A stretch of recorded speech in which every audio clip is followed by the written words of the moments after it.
Hello， 我是设计师 Liven， 今天要来实况的游戏是《出发吧动物森友会》，自制狼蛛岛以及南半球鲟鱼赚钱法。我没有开玩笑了，实在不好意思说最近都没有发影片，是因为都在无人岛上。我前几天呢在岛上画画的时候，想说放这个 Adobe XD 在家门口，后来就发现只做影片好像有点单调，不如把平常会用到的 AI、PS、PRAE 都放上去。然后还是觉得这样一条很没有感觉哦，而且如果有救援队直升机飞过无人岛，是不是也很难发现我呢？我就决定来把 Adobe 目前所有的软体都放上去。但你知道这个游戏贴地砖是要花点时间对齐的，就想说顺便来拍个影片来跟大家聊聊天，介绍一下这些 Adobe 软体们。设计师们呢都跟 Adobe 很熟，这感情啊可说是又爱又恨的，爱它好用，每天用也可能因此看腻了。而且 Adobe 一直推出新的功能跟新的软体呢，要去学。但你知道目前 Adobe 底下一共有多少款软体吗？我也不知道。不如呢，我们就趁着这次来数数看吧。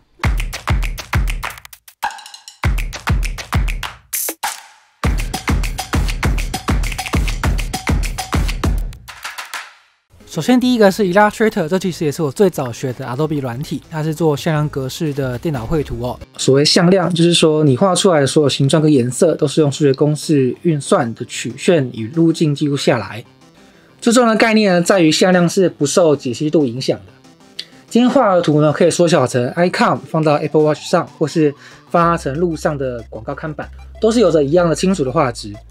也因为这样的特性呢，设计师就常使用 Illustrator 来制作要印刷的作品。像是海报、库卡跟名片等等。刚说到向量图形，跟它一样很重要的，你也得知道的是点阵图形。这是用一颗一颗的像素去构成一张图片或照片，可以更好的呈现颜色的变化细节。那处理点阵格式档案的软体呢，就以 Photoshop 最为人知晓。PS 的功能呢有很多很强大，插画师拿它来搭配绘图板做绘图。摄影师用它来修照片，比如说把脸修瘦啊，或者用异化长出肌肉等等。社区小编可以用 PS 来去背，网页设计师也可以用 Photoshop 来做 UI 的 markup。而在以往呢，我们都习惯使用电脑来使用 Photoshop。但去年呢，我去美国参加 Adobe Max 的期间呢 ，Adobe 推出了接近原生版 Photoshop 的 iPad 专用 APP。我们呢可以在上面用 Apple Pencil 画图，同时呢也能够修照片、去背，不用打开电脑。甚至呢，如果你只是需要简单的修图，可以呢用手机下载 Adobe Photoshop 的3个小 APP， 分别的主要功能呢是修脸、排版跟修照片。这样的行动装置软体呢，可以让我们随时随身呢都能进行创作。我自己担任 UI 设计师这几年呢，也经历过用 AI 跟 PS 来做界面设计的年代，但这都是在2018年 Adobe XD 推出之后得到了改变。这是 Adobe 专门设计给 UI/UX 设计流程所使用的软体。我们呢可以在 XD 里面画 wireframe、精稿、UI 设计稿。制作 prototype 原型、绘出协作、标注文件等等，是个相当适合用在数位产品开发的软体。同时呢 ，XD 还能跟刚刚提到 AI 跟 PS 整合在一起，形成完整的设计流程。如果你是设计 APP 的话，也可以另外下载 Adobe XD 的 App， 方便测试设计稿。而您在这个 YouTube 频道看到的所有影片呢，我都是用 Adobe Premiere 剪辑而成。这是个呢专门剪片的软体，也可以做基础的调色、上字卡跟上字幕。台湾的百万 YouTube RD 呢，也是用 PR 来剪影片。而新推出的 Premiere Rush 呢，则是能够用平板电脑或手机剪片，当然它的功能跟界面呢，就会稍微少一点点。Adobe After Effects 呢，则是更强大的影像编辑软体，可以做很多影像特效、转场效果，或是也有不少动态设计师拿来做 Motion Graphics。AE 内建的功能就已经很多了，但更强大的是网络上有很多像是开了外挂的好用脚本跟外挂。更是大大扩充了 After Effects 的创作可能性。让 AE 做好的专案呢，都可以用 Adobe 的 Media Encoder 进行转译输出成影片档案。这个不用另外去下载。通常呢，你装 AE 的时候，它就会自动安装了。那上面几个影像处理的软体呢，都可以搭配另外一个 Adobe 专门处理声音的软体 Audition， 让我们可以更精致的处理音讯的内容。你可以在里面去除噪音、混合音效、剪辑音乐等等。再来介绍的 Adobe 软体呢是 Lightroom。这是个从原本 Photoshop 中 Camera Raw 功能独立出来的软体。那这个正方形的 LR 呢是传统的桌面版，伪圆角呢是新的云端版Lightroom。档案呢都是线上储存，所以呢你可以在手机下载 LR 的 APP 进行操作。很多摄影师会用 LR 来管理相片、调色，因为呢里面有很好用的批次调整系数的功能，可以修一张图，然后复制设定后，在同一批照片贴上。除此之外呢，你可以绘出风格档给别人。很多我们在 Instagram 上面看到的干干净净的同色系画面，都是用 Lightroom 的风格档去创造出来的一致性。接到这边，眼见观众应该发现，为什么有的 Adobe 软体呢是直角，而有些是圆角呢？这是一个有关于 Adobe 的冷知识哦。这是 Adobe 新的识别系统，只要呢你看到有圆角的 logo， 就是意味着这有 Adobe CC 的云端储存服务，或是呢有行动装置的 APP 可以下载。而且有订阅就有频道哦。InDesign 呢是排版设计的专用软体，通常会用在印刷物或是数位媒体上，比如说排书籍、杂志或是电子书等等。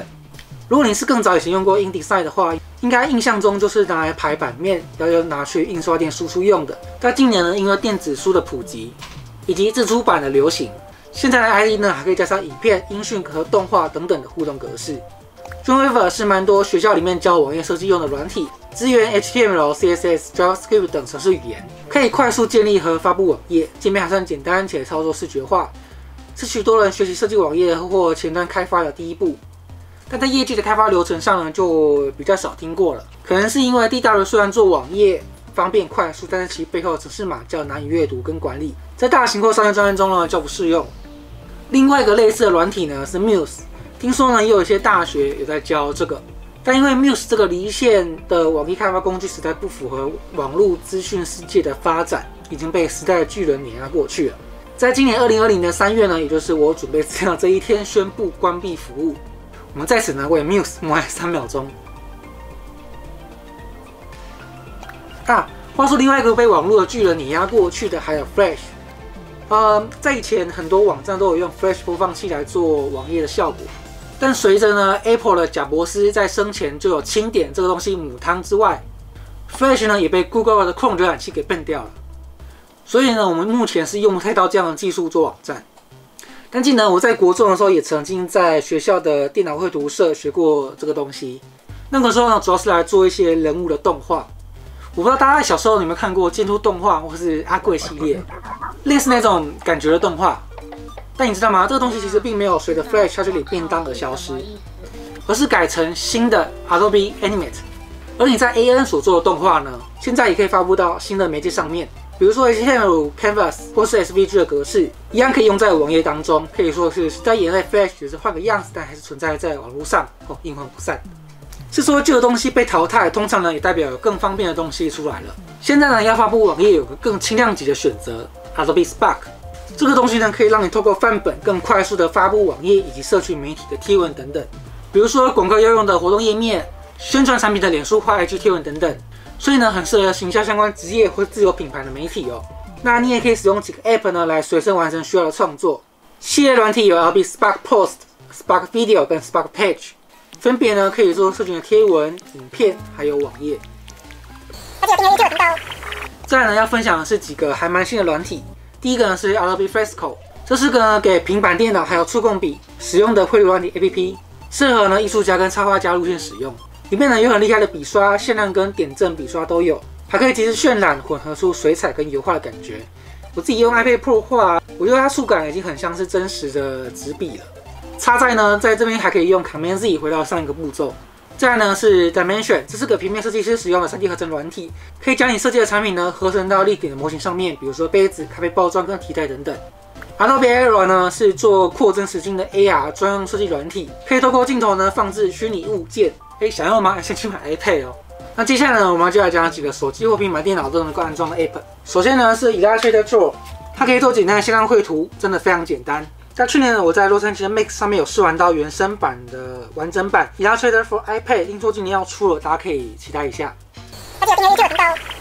Photoshop Sketch 呢，这个 APP 呢可以让你随处都能够绘画。那基本的铅笔、麦克笔的笔刷呢是一定是有的。Adobe Capture 呢是可以随身捕捉灵感作为创作素材的 APP。好，接下来这两个呢稍微冷门一些了。Character Animator 适合用来做角色动画，尤其是关节上的动态哦。另外呢还可以搭配 Adobe Sensei 的技术呢，用摄影机拍摄自己，然后及时的追踪到脸部的动画上面。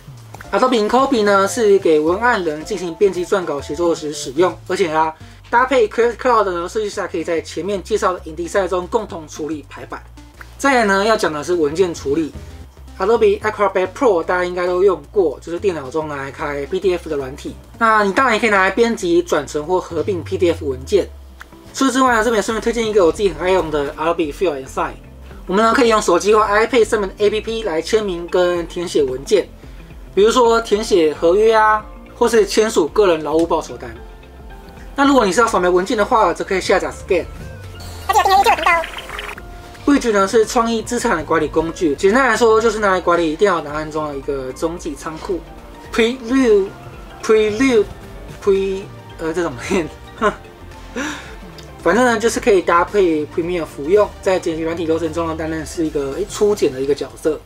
再来呢，这个也是辅助用的软体 Adobe Fuse 呢，目前呢还在 Beta 测试中，就是让你可以制作 3D 的人物模型放到 Photoshop 里面进行编辑。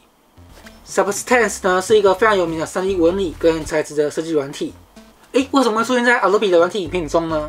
因为这间公司呢去年被伟在的 Adobe 收购啦。这个套路如果是常年关注软体发展的朋友的话呢，应该是不陌生啦。而在前面讲到的内容当中呢，我们讲到很多的是电脑、手机或平板上的应用程式，只有一个呢是在网页线上运作的，就是 Adobe Spark。但是 Adobe 呢也有其他挂在网络上的服务哦，像是 Adobe Stock。我们可以在上面购买图文素材，然后汇入到 Adobe 软体当中。再来呢，还有 Adobe Color 是一个很好用的配色工具，也是线上的。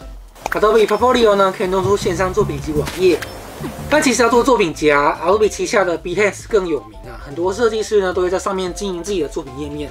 Adobe Fonts 呢，我们可以在上面选择要用的字体，点击开通之后呢，就会自动出现在软体当中。它的前身呢是 Adobe Typekit。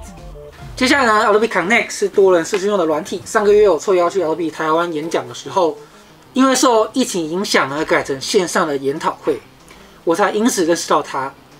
我当时就觉得这个界面超级复古的，不知道是几百年没有更新，还是故意弄成复古风格。